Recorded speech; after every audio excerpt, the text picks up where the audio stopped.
baka namimiss ka na namin. Di ba? Pagka umuwi ang si Saldi ko, susunduin ko pa yan sa, sa airport. Sabay-sabay ho tayo Malay nyo, meron dalang tsokolate yan, bigyan pa ho tayo. Ito, pakinggan ho natin itong si Pro Malutikia. Salita. At sabihin na, ilabas yung small committee report, sabihin kung saan ang insertions, kung tigma magkano, kasi kawawa rin naman yung mga baguhan sa 20th Congress na nahalal ng 20th, hindi alam kung ano nangyari sa 19th, abay ngayon ay sila kasama sa galit ng tao, no? Nako. Si Kolang ang aking pakiwari dyan, hanggang kay Kolang aabot yan. Hindi tataas doon sa pinsan, hindi aabot doon sa palasyo. Pero napakahalaga na ilahad sa publiko yan, anong findings nyo dyan. Kasi yung SunWest may conflict of interest doon, pero hindi lang naman si Congressman ko ang contractor legislator. So kung gano'n may conflict of interest, abay lahat ng mga contractor legislator, mag-declare kayo ng no conflict of interest. Kasi sama-sama sila dyan. Inirekomenda daw po ng Independent Commission for Infrastructure ang paghahain ng reklamo o sa ombudsman, criminal at administrative charges. Kabilang na rito si former Congressman Zaldico at yung mga opisyal daw ng SunWest Construction na itinatag Nico. Ang sinasabi dito na rekomendasyon, paglabag sa anti-graft corrupt practices, malversation of public funds in relation to falsification of public documents by a public officer, paglabag sa general procurement reform, meron ding administrative charges, code of ethics, paglabag sa ethical standards of public officials, at iba pa. So sumasang-ayon ito sa sinasabing paglilihis at naging selective lang, naging sacrificial lamb ang mga pangyayaring ito, Prof. Oo, alam mo yung sagot ni Congressman ko, 'di ba sinabi niya hindi lang naman ako ito. Kasi ang desisyon ginawa sa plenaryo. So babalik ulit tayo doon. Kaya nga ang request ko, sana plenaryo pagbobotohan yan Hindi yan iboboto ng majority dyan sa House of Representatives pagka hindi yan miniting ni Martin Romualdez. Anak ng Veteran Garabata, bandang huli, siya pa ang magiging state witness. Itong si Congressman ko ay magsalita at sabihin na, ilabas yung small committee report, sabihin kung saan ang insertions, kung tigma magkano, kasi kawawa rin naman yung mga baguhan sa 20th Congress na nahalal ng 20th, hindi alam kung ano nangyari sa 19th, abay ngayon ay sila kasama sa galit ng tao, no? Si Kolang ang aking pakiwari dyan, hanggang kay Kolang aabot yan. Hindi tataas doon sa pinsan, hindi aabot doon sa palasyo. Nako. Pero napakahalaga. At yun na nga ho ang ating nakikita dito. Hindi ho lumalayo di ba? Ano lang siya yung isipin nyo na lang mga kababayan, nung lumabas itong si Master Sergeant Orly Gutesa, ano nangyari sa hearing dyan sa Senado? Tigil ang hearing. Nakanantok. Yan na nga ho ba sinasabi natin? Hindi ho dapat ganyan, di ba? Ang labo naman ho ng ginawa nila na yan. Sabi naman. Talaga na ilahad sa publiko, yan, anong findings nyo dyan? Kasi, yung SunWest, may conflict of interest doon. Pero hindi lang naman si Congressman ko ang contractor legislator. So kung gano'n may conflict of interest, abay lahat ng mga contractor legislator, mag-declare kayo ng no conflict of interest. Kasi sama-sama sila dyan. Well, ako hindi ako sumasang-ayon sa snap election Bakit? Kasi kailangan mong palitan ang COMELEC, unang-una. It will take them probably 3 to 6 months to fix things. Yung nangyaring snap election sa ating kasaysayan, 3 months lang yun. Dahil ang snap election is sa presidente lamang. Presidente at vice presidente, no? Hindi kasama ang mga senador at congressman. ang maganda dun sa idea, yung national positions will be replaced. Maganda rin dun sa panukala yung one term hindi sila tatakbo, no? Pero sa tingin ko, tama si Congressman Erice na sabihin, ayusin na natin yung dynasty bill. Kasi pag titingnan mo nga naman, sa isang probinsya na nagkaroon na bisita lamang ng typhoon, lahat doon, isang pamilya lamang. Kaya yung ibang gustong tumulong doon sa probinsyang yun, parang ayaw nila, kayo-kayo lang pamilya, di ilabas nyo ang pera ng maayos yung probinsyang ninyo. Mahirap isipin yung snap election na ganyan ang COMELEC. Mahirap na isipin yung snap election na alam mong may pondo ng bayan na ginamit o gagamitin para siguraduhing manalo. Mas gusto ko pa ang reboot na through the constitutional process na meron tayo. Yung isa kasing sinasabi, hunta, wala naman tayong kasaysayan dyan sa pagkakaroon ng hunta. May mga nagsasabi kasi na walang politiko ang kayang dumisiplina dito sa mga nag-abuso. Tama rin naman yun, no? Pero kawawa ang ekonomiya natin at kawawa ang ating bansa kung tayo maghuhunta. Ang sabi nung iba, hunta lamang tapos ipapasa dun sa duly constituted successor. So maraming pinag-uusapan, pero karamihan adman na pinag-uusapan, how do we reset? How do we reboot? Which essentially goes back to the leader we elected. Kasi dun sa process, alam mo, it all emanates from the leader. Magkaroon ka ng matinong leader, magkaroon ka ng leader na kinatatakutan, lahat susunod eh. Ayoko sanang dalhin sa comparison ng dating leader. Pero lahat dun sumunod. Meron sigurong kakaunting mga issues, pero sumunod dahil natatakot, dahil yun ang ginawang imahe ng leader na yun. Ngayon, meron tayong leader na mabait, pero hindi natin alam kung naiintindihan ba niya kung anong nangyayari. Tama ba ang decision making niya o impaired judgment na yan? Makikita mo kasi yung detachment niya sa mga bagay na mahalaga sa Pilipino. So, yung snap election, oo, it's an alternative, pero the devil is always in the details. Opo, pero isa lang ang malinaw siguro dito, Prof. Tama yung sinasabi na nawala na talaga ng tiwalang taong bayan sa gobyerno at sa mga government officials. Pero nakikita nyo ba na inuuga lang, parang CPRRD lang na inuuga lang din yung puno, titingnan kung ano yung magiging reaction. Kasi makikita mo rin dito na tama nga, no, dapat nga palitan muna, no, pumili tayo kasi nga nandun yung realization na hindi na mapagkakatiwalaan. Pero nakita natin yung iba't ibang mga opinion ukol dito, Prof. Pero Admar, 3 years is too long and 3 years is already a major delay as far as I'm concerned. Kasi kung nagsimula ka nung umpisa, lahat yan susunod eh.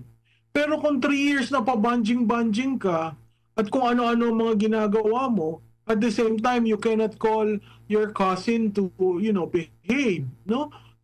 At ang dali niyan sasabihin niya hindi niya alam, ay ang anak niya na andyan, deputy majority leader, ngayon majority leader, almost calling the shots, ha?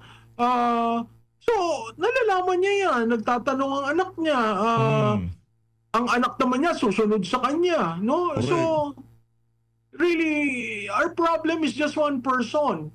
Yes, the problem is systemic, but that one person can actually do some reforms if he really wants to pursue reforms. itong ginagawa niya, yung statement na inalis kasi ang acceptance ng local government eh. Alam mo, nag-research ako dyan, wala akong makitang utos ng dating Pangulo na alsin ang acceptance ng local government sa mga projects. Kaya lang naman niya yung ginawa para mapabilis ang build better. Pangalawa, para hindi hino-hostage ng local government ang national projects. At pangatlo, para patibayin ang audit ng COA. So, yung parang sabihin na, nashock nga ako na inalis yun eh. Parang wala naman yata legal basis yung sinasabi niya. By practice siguro, medyo humina kasi gusto niyang mapabilis. Gusto niyang centralize yung BBB. Iba-ibang style sa bawat Pangulo. Ito lamang ang Pangulong ito na first 3 years nagpahinga, tapos nung nagising, gusto niyang guluhin lahat na isinaayos na ng kanyang pinsan, diba? no? At ng mga kasama nito. Ika nga ho nila mga kababayan, laging may first time. Ito, rekta ho tayo dito kay VP Sara, hindi ho natin nagawa ng reaction video to. Yung bilyonaryo talagang inano niya dito eh. Ika nga talagang binanata niya ng malupitan eh. Napanood niyo yung ating intro. Ganda-ganda nitong si VP kung ano-ano pinagagamit yung picture. Ito, pakinggan natin itong mga kababayan. Kung merong tatamaan o tatamaan na talaga ang Office of the President, ang administrasyon sa investigasyon, ay biglang namamatay yung investigasyon. Kung nawawala, kung nalilibing, kung nalulubog yung investigasyon. So, ibig sabihin, meron talagang pagkontrol sa kwento. Ma'am Queenie? Alright. Buenas tardes, ma'am. Yes, Yeah. ma'am. Is it true that the family of the blogger who posted a picture of PBBM captioned headshot approached you and is asking for help, but you allegedly turned them down? No, ma'am. I never received a request for help from the family of the vlogger. And it's highly unlikely, ma'am, for us to say no, because this is a matter of legal assistance, ma'am, no, because there is a case. So usually we refer it for legal advice kung meron ng abogado. So very unlikely na humindi yung Office of the Vice President. Kasi ang protocol o ang SOP namin sa opisina na kapag merong lumapit ng tulong at example, pag-assess ng tao, legal problem siya, ay hinahanapan siya or pinapartner siya sa kung sino yung abogado na pwedeng magbigay ng legal advice. Next question. Another issue po, okay lang po ba? Okay. Former President GMA proposed a bill expanding or giving additional duties and responsibilities to the Vice President. Would you say na kulang pa ang existing duties po ninyo as the VP? Meron pong bill, House Bill, si dating Pangulong Gloria Macapagal Arroyo of an OVP charter. Doon sa charter, kung makikita ninyo, nakalagay lang doon yung institutionalization ng mga units sa opisina ng Pangalawang Pangulo at nakalagay din doon ang organizational structure. Kasi pagpasok namin, ma'am, ang nangyayari, bago lahat, lagi, walang institutional memory ang Office of the Vice President. So bago siya lahat lagi. Pagpasok ng bagong Vice President, bago ang opisina, bago ang structure, ang HR structure niya, bago ang mga units.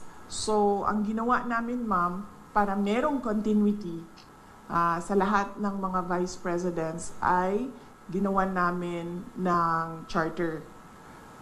Dinify namin doon na dapat merong USEC, dapat merong ASEC, ang opisina, At dapat merong mga ganito na klase ng mga units, KM, HR, legal, finance, para hindi nahihirapan yung papasok na bagong Vice President. Kasama na din doon yung opisina, sana,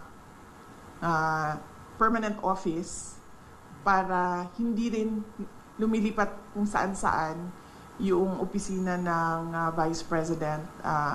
Ang pinakauna doon is that para alam ng mga tao kung nasaan ang Office of the Vice President. At pangalawa, para hindi palipat-lipat yung mga personnel ng Office of the Vice President kung saan sila titira. Dahil din kung saan nililipat sa kagustuhan ng Vice President kung saan siya ililipat. Nakalagay din doon, of course, yung security unit na naging controversial sa aking termino. At, yung OVP, him namin, at mga iba pang mga administration policies inside the Office of the Vice President. Kung makikita ninyo, wala kaming nilagay doon na specific project dahil ang ang function ng Vice President ay kumbaga constitutional successor.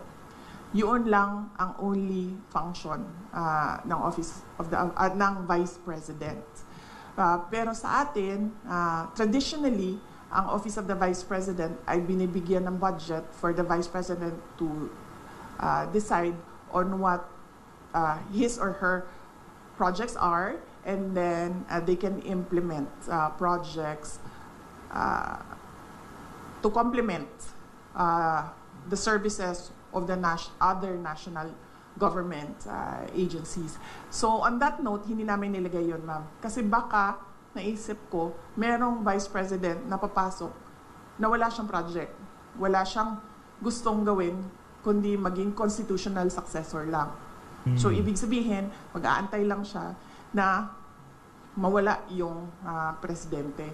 Pero so far, wala pa naman tayong nakita by history, wala tayong nakita na Vice President na ganun ang gusto niya. Lahat merong kani-kanilang project. Galaw. At hindi lang namin projects. ginawa ay mag-define kung ano yung project. Kasi magdedepende yon sa panahon kung kailan siya naging Vice President, sa panahon kung kailan anong relevant na project. So ang ginawa lang namin ay yung structure ng opisina na kahit anong project ay ma-implement noong organization. Just one last po. Yes, ma'am. I don't know if you already asked for your reaction to the viral video of PGMA. The last time that she shook hands with you and nung pagtalik. Ang daming magagandang tanong, ang daming puro chismis. Anak ng Petra, ganyan na ba yung ano natin, yung media natin? Yang mga tanong na yan para kay ano yan, para sa mga ika nga showbiz article, showbiz personalities. What if Ikot niya is parang tila sumimangot siya. What's the relationship between you two right now po, yung status? Ni ma'am? Wala, ganun naman kasi talaga si ma'am eh.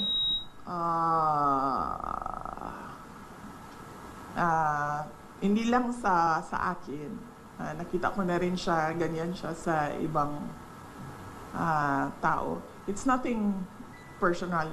I don't think it's she's doing it on purpose and she's doing it to express disgust or to express disapproval sa isang tao.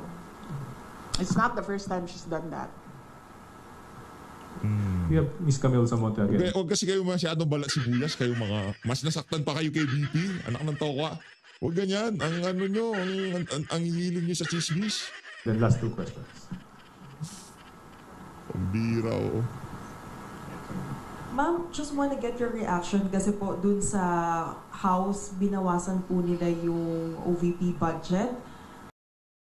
ano po yung tugon nito? Kasi may mga ilang kongresista rin po na naghayag po na dapat daw pong bawasan itong budget dahil pilit nyo raw, ilang beses nyo raw po na iniisnab yung kanilang pagdinig.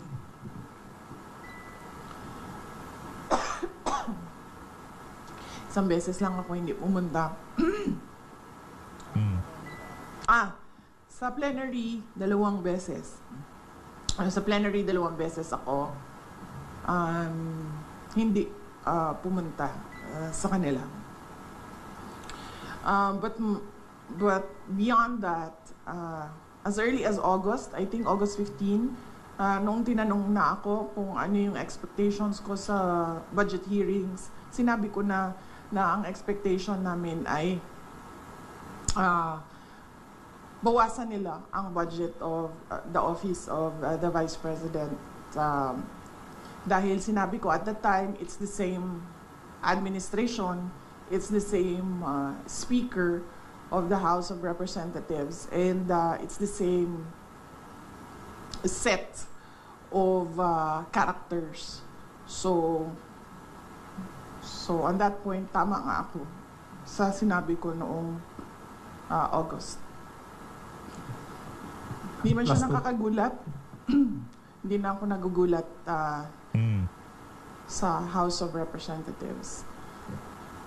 Last 2 questions. Sorry. Sola. Baka pwede niyo pong sagutin yung sinasabi ng iba, especially Congresswoman De Lima saying that you're a brat. You might like to address that comment of her po? Oo. Kasi hindi Yes. ka nga daw po sumipot sa budget. Oo.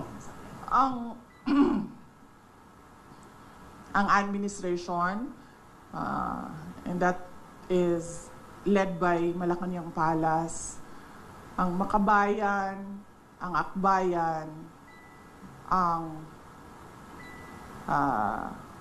members of the Liberal Party, yung mga pink and yellow, and sabihin na lang natin yung 6th category, all others. Meron yan silang narrative about Inday Sara. Kung napapansin nyo, paulit-ulit lang yan na sinasabi nila.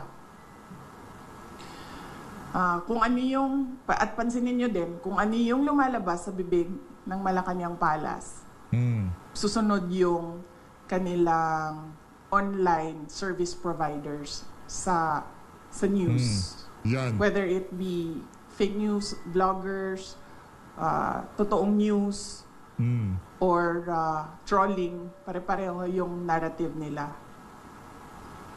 At pansinin nyo, lahat ng lumabas na mga articles, isa lang yan. Sinasabi nila, number 1, pro-China. Number 2, brat. Number 3, lukaret, crazy. At number 4, nakalimutan ko yung isa. Ano yung isa, ma'am? Paulit-ulit lang yan sila eh. At confidential funds. Ilustay. Yan. Pro-China, brat, luka-luka, at confidential funds. 4 lang yan. Pansinin nyo, inuulit-ulit nila yan. Hoping siguro na one of those will stick sa image or sa reputation para makasira sa akin. Grabe, galing talaga ni VP. Well, ito, yung mga kausap mo na yan, VP, sila din ang ikangame pakana ng mga kabalintunaan na yan, mga kabuktutan na yan. Kaya sila din nagkakalat ng mga ano na yan, ng mga intriga na yan. Yung mga kaharap mo dyan, yung mga nagtatanong, yung mga taga-ABS, mga News 5, mga GMA. Yan yung ano, yan yung media arm ng Malacanang.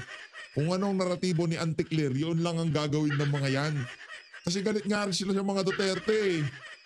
Diba? Panahon ni Digong, hindi kumita yung mga media. O, wala silang pakingking galing sa Malacanang, hindi nagbibigay si Tatay Digong. Dito siguro busog na busog sila. Pagdating naman dyan sa Malacanang Press Cartel, wala raw silang buffet nung panahon ni Tatay Digong. Baka ngayon, araw-araw buffet sila dyan. Diba?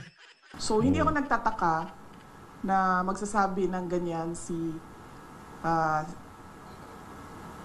Leila de Lima. Yung word na brat, ginagamit nila lagi yan. And more than that, hindi naman kasi parent ang House of Representatives for them to say kailangan disiplinahin ang Vice President. Dahil sa totoo lang, ang tawag nga natin sa kanila mga buaya, di ba? Ganun yung general perception for all members of the House of Representatives. So wala silang moral ascendancy over the office of the Vice President. But going back, that's a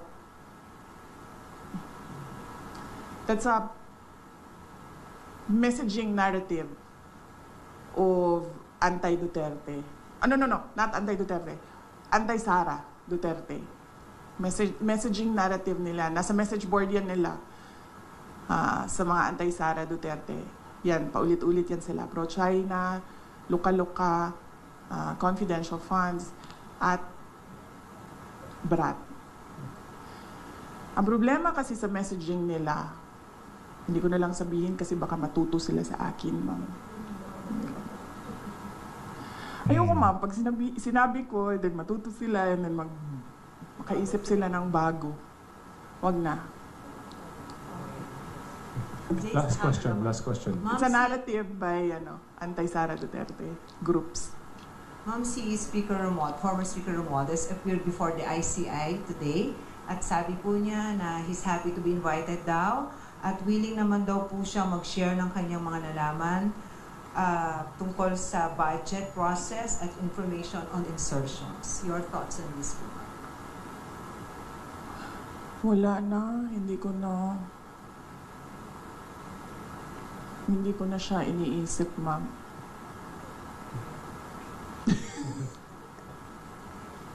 Wala akong comment, ma'am, sa kanyang pag-attend sa ICI.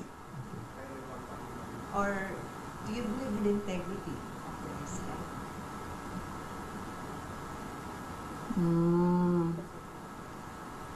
Sinabi ko na yan, diba? Na ang ginawa lang kasi ng Pangulo noong tinamaan siya nung sarili niyang speech na mahiya naman kayo at nagalit yung mga tao, ang ginawa lang niya ay magpalit ng House Speaker at ng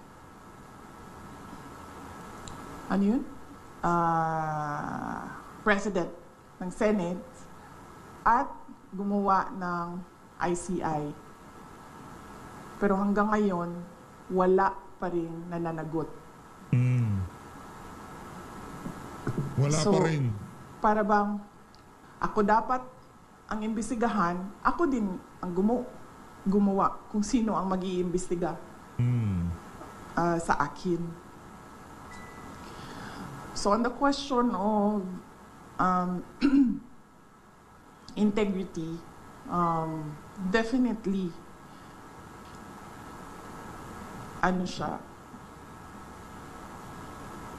hindi siya reliable dahil ang Pangulo din ang gumawa. And again, going back to Mr. Bilyonaryo, bakit bilyonaryo yung pangalan ng ninyo? Meron na kayong mga billion dyan sa kumpanya ninyo? Ganyan. Sabi ni Mr. Bilyonaryo, ano yung sabi mo, sir? Controlling the narrative. Yes, controlling the narrative. So, thank you. That wrap up our personal... Pinagbiyahe mo ako ng ganito kalayo, Mr. Kahinhinan, tapos i-wrap up mo lang ako ng... Okay, ma'am. Next question. to si Mr. Kahinina na. Ma'am, thank you for accommodating for more of our questions. In relation dun nga sa corruption issue, marami pong mga negosyante ang nag-express ng kanilang concern because maaring nakakaapekto nga raw ito sa image ng Pilipinas at yung trust confidence ng investors. Ano po yung masasabi nyo dito? Dahil eventually, of course, it will affect the economy. Yes, ma'am. Totoo yan. Even before this corruption scandal, one of the, we can say siguro, top 3 reasons why investors do not put their money in the Philippines is because of corruption. At that time, di ba, ang reklamo lagi ng mga investors, mahirap kumuha ng mga dokumento, permits, o kung ano man yung mga kailangan pa nila para mag-invest dito sa Pilipinas. Dahil ang dami daw humihingi. Bawat opisina, up to the barangay level, from top to bottom, merong humihingi. Yan din ang isa sa mga rason kung bakit tayo naunahan, diba, nung ibang mga kapitbahay natin dito sa Southeast Asia. At yan din yung rason, isa sa mga rason ng mga investors kung bakit sila pumupunta na lang doon sa Thailand or pumupunta sa Vietnam. At meron na ngayon, marami pumupunta sa Bangladesh because nakakaapekto yung corruption sa competitiveness ng isang bansa. Yung corruption complaint ng foreign investors and even domestic investors, hindi yan ngayon lang. Malamang kung noon ang nangyari, malamang kung noon napapaisip pa ang investors na o sige, tingnan natin ang Pilipinas. Ngayon, after the corruption scandal of the administration, hindi na sila at all naglalagay or nag-shortlist ng Pilipinas. Siguro automatic na yun na let's not think about or include the Philippines. Kung dati pinag-iisipan pa tayo ng mga investors, ngayon hindi na. Pero yung corruption na yan, nandyan na yan. Complaint na yan ng mga investors dati pa. At bakit ko alam? Dahil naging mayor din ako. Nung mayor ako ng Davao City, syempre, ang gusto namin na pumasok na pera sa Davao City ay yung galing sa labas, diba? Whether it be from Visayas or other parts of Mindanao or from Luzon or from other parts of the globe, gusto namin pumasok siya sa Davao City. At pag napapansin namin, pag kinakausap namin yung investors, meron kami sa Davao City, yung Davao City Investments and Promotion Center, DCIPC namin. At pag napapansin namin na hindi pumupunta, tumitingin, tapos hindi na bumabalik, or nag-a-attempt mag-open pero hindi natutuloy, pag tinatanong namin, yung merong researchers yung office na yon, nag-i-interview sila, isa doon sa mga sinasagot, corruption. Kasama doon ang cost ng investment, tubig, kuryente. Sunod dyan ay connectivity. Sabi nila, masyadong mabagal ang IT infrastructure ng Pilipinas. At nandoon na, dati pa, yung corruption. Kaya sinasabi ko, noon, kinoconsider tayo, ngayon, hindi na talaga. Dahil sa ginagawa ng administrasyon. Sola? Ma'am, amidst the situation that we have now, like yung mga issue, corruption, rallies here, there, yung kanya-kanya ng air ng grievances or disappointment ng mga Filipino. As Vice President, ma'am, what else could be done?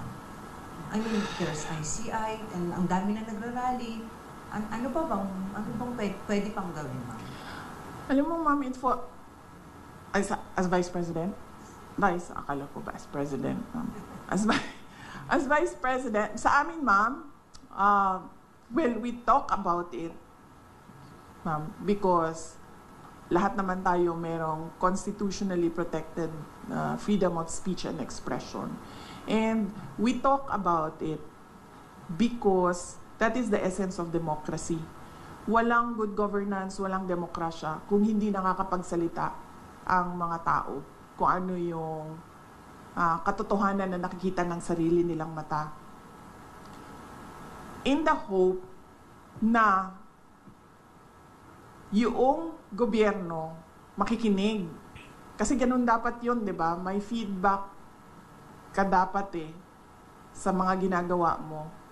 Para, number 1, nakukorek mo yung sarili mo. Number 2, responsive yung ginagawa mo. Number 3, relevant siya sa bayan kung ano yung ginagawa mo. Pero, wala naman, hindi nagkukulang yung mga tao sa pagsasabi kung ano yung mali. Nagkukulang yung administrasyon sa pagtugon doon sa mali. Yung, galing talaga ni Bibi.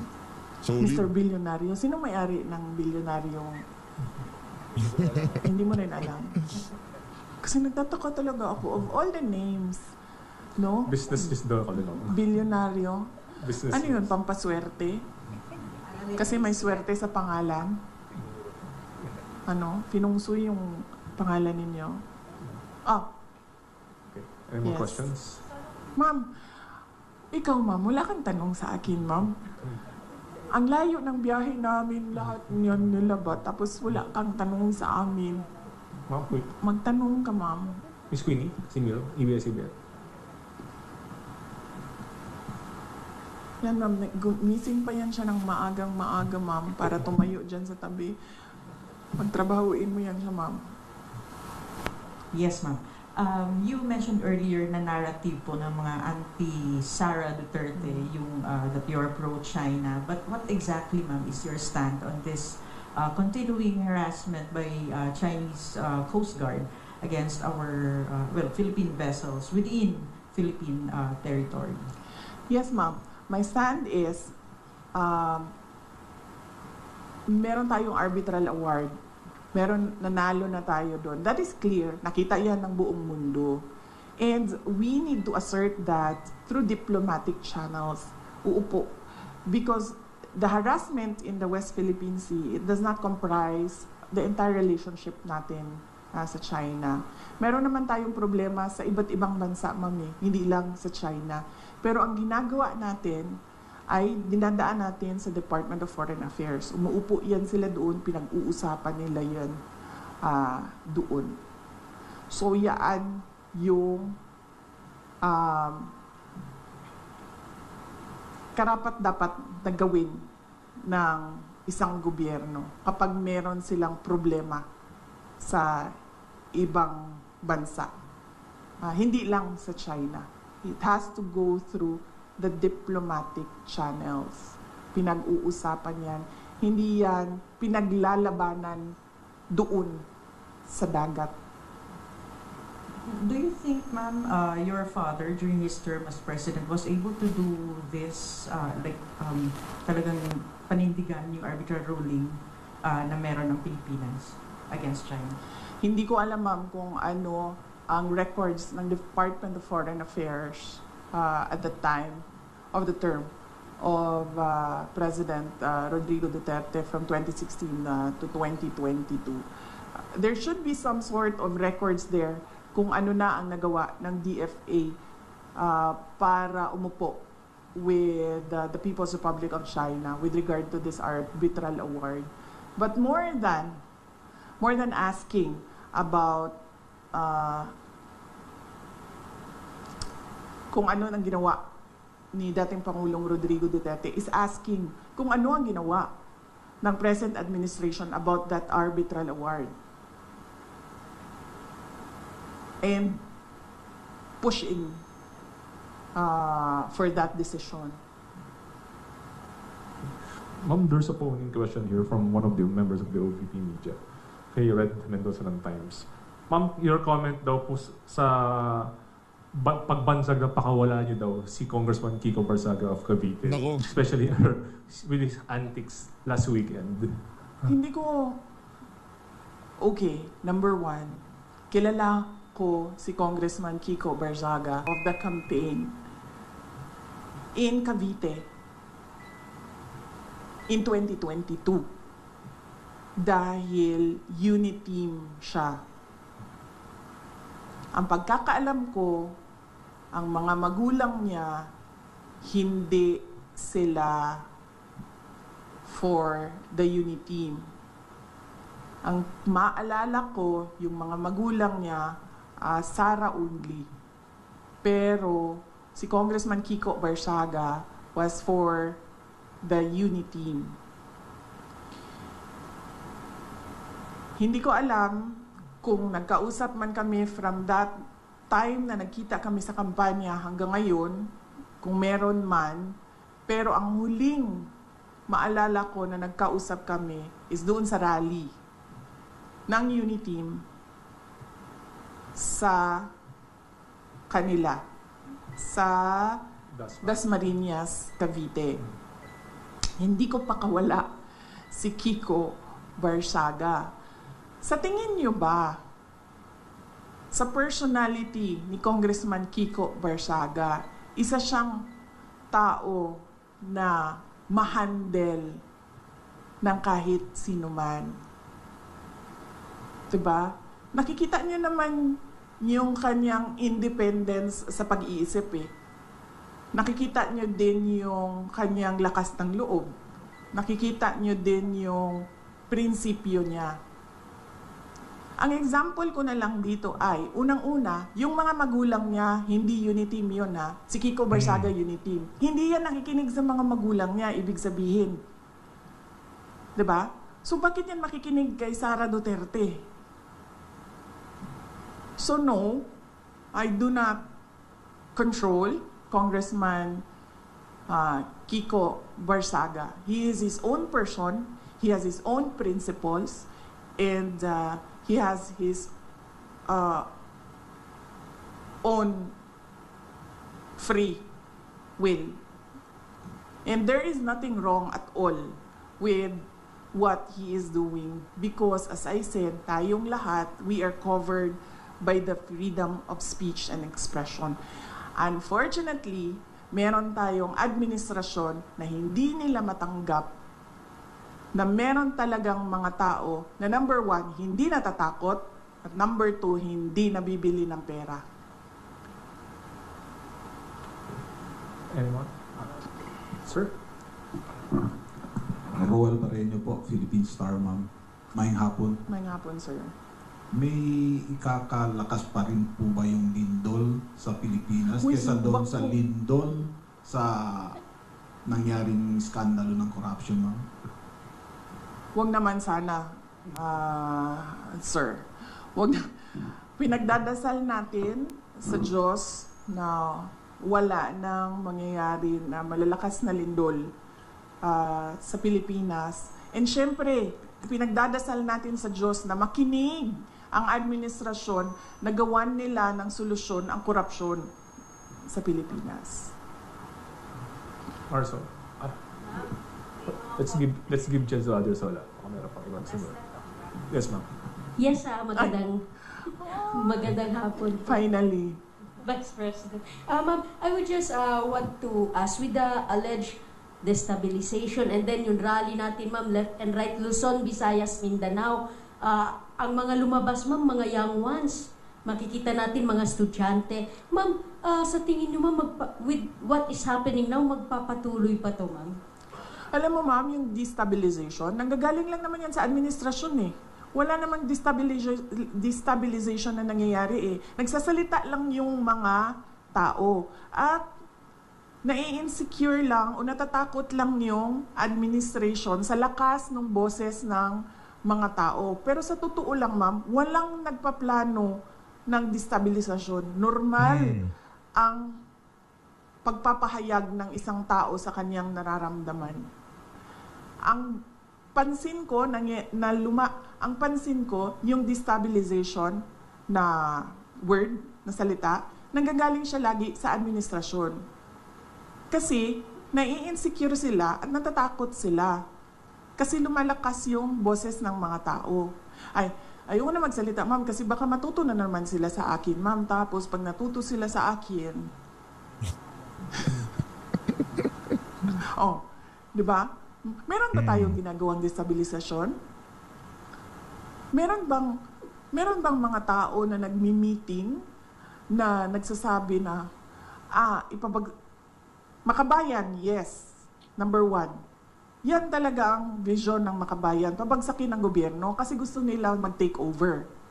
So kung meron man grupo na nagmi-meeting para pabagsakin ang administrasyon, ang gobyerno, Makabayan yon. Wala nang iba. Lahat ng iba dyan, wala nang meeting yan.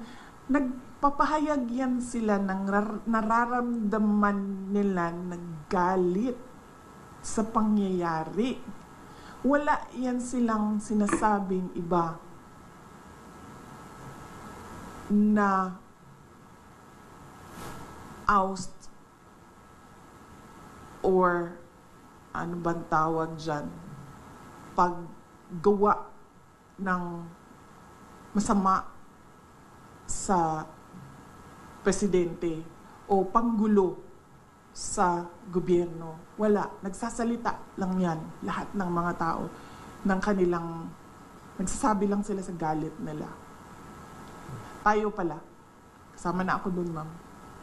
Nagsasabi lang nga kami. Tayo, sa galit natin. Any more last question? Okay, final on my end po.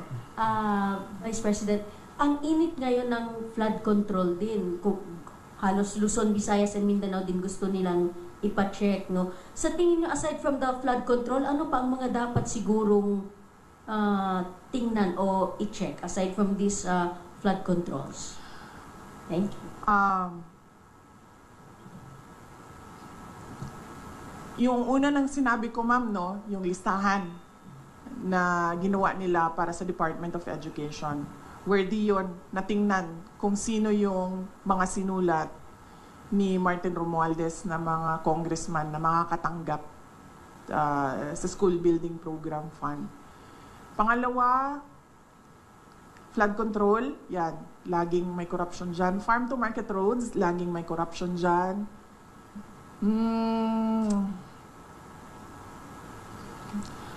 Yung pagsira ng highway, ma'am, bagong highway sirain, tapos sementohin natin ulit.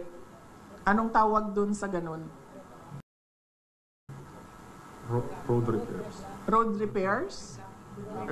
Road reblocking, no? Ang tawag dyan? Yan, ma'am. Nakikita ko yan lagi, ma'am. Sa highways, kahit sa Mindanao, non-stop.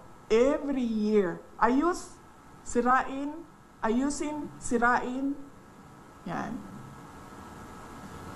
Okay. Last question. Harsel. Ma'am, kasama sa pagpapahayag ng kanilang galit, may ilang grupo ng panawagan ay Marcos resign. Do you share the same sentiment? No, ma'am. I never said Marcos resign.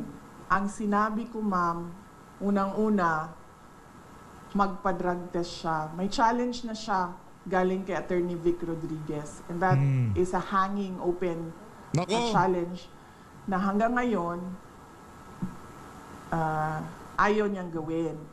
Na sinasabi ko, that is a betrayal of public trust.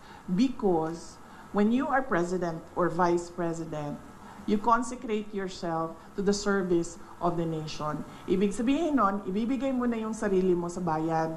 Ibig sabihin nun, yung katawan mo, hindi na yan sa iyo sa bayan na yan. Yung pag-iisip mo, hindi na yan sa iyo sa bayan na yan. Therefore, pag sinabi ng bayan na magpa-drug test ka, hindi ka pwedeng magsabi ng hindi. And therefore, that is betrayal of public trust.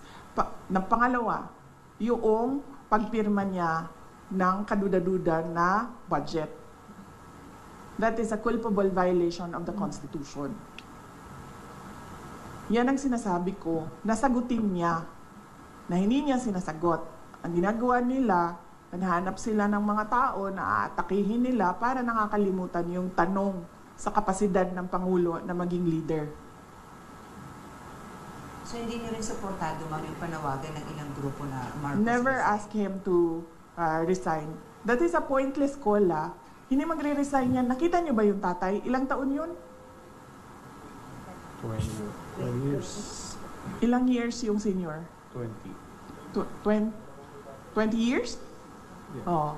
That is a pointless call, tingnan niyo yung DNA niya na ayaw yan umalis ng pwesto. So, Marcos resign is a pointless call. Pointless call. That is why I am asking him to do his job. Of which, of course, alam na nating lahat na hindi niya ginagawa. Okay. Ha? Last. Hi, Ano oras? Wala na kasi tayong gagawin pagkatapos nito. Ano ba gagawin natin pagkatapos nito? Wala na, di ba? Ay, mayroon pa pala. Ano oras natin? 4:04. Oh, akala ko mag-misa na after. Di ba 5:30 yung misa? Okay. Sige, ma'am. Regarding lang po sa proposed budget for 2026 ng OVP, with the project or program, will the project or program of OVP here in Zamboanga City, kung meron man po, be affected if ever mabawasan o totally tanggalin po nila ang budget for OVP sa 2026? Yes, ma'am. Antayin ko na lang yung sagot mo. Sasagot ako, ma'am, pag nakita natin kung ano yung budget ng Office of the Vice President sa GAA, doon sa batas na. Kasi, ngayon maghihiring pa ang Senate sa GAB, sa General Appropriations Bill. So, tapos magbabay-cam pa yan. Tapos, pipirmahan pa yan.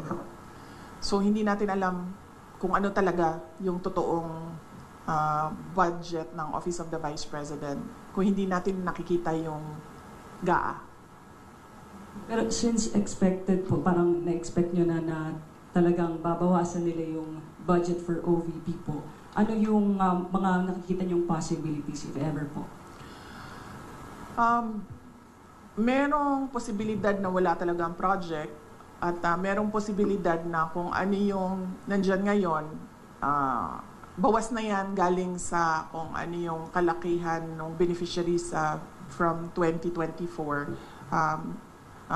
Lumiit na yung beneficiaries for 2025 pero the same pa rin yung projects.